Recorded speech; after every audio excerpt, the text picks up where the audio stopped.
होय, स्वामींना सर्व काही माहीत असतं. आपल्या समस्या, भावना आणि वेदना त्यांच्यापासून लपलेल्या नाहीत. समस्या सांगणं म्हणजे शरणागती आणि परवानगी. स्वामींना परवानगी हवी असते, कारण मानवाला स्वतंत्र इच्छा दिलेली आहे.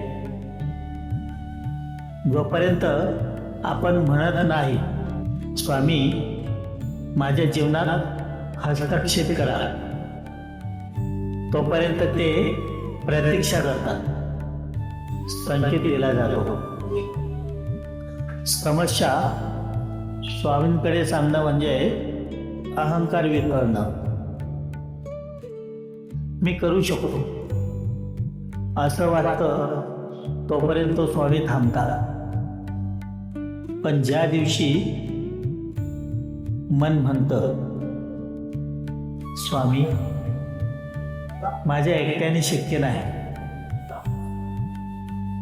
त्या दिवशी कृपा सुरू होते.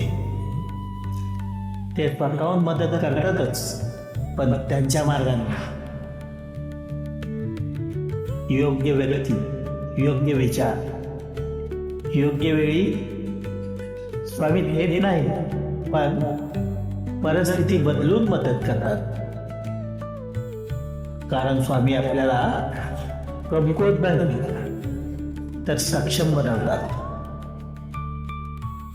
आणि जेव्हा भक्त मनस्वी म्हणतो, स्वामी आता तुमचा झाला, तेव्हा कृपा ओसांडून वाहते.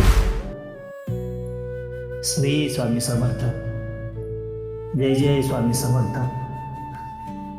भक्तांनो, तुम्ही जर स्वामी भक्त असाल आणि माझे व्हिडिओ जर तुम्हाला आवडत असतील तर कृपया करून माझ्या व्हिडिओला लाईक करा, शेअर करा आणि माझ्या चॅनलला सबस्क्राईब करा. श्री स्वामी समर्थ. जय जय स्वामी समर्थ.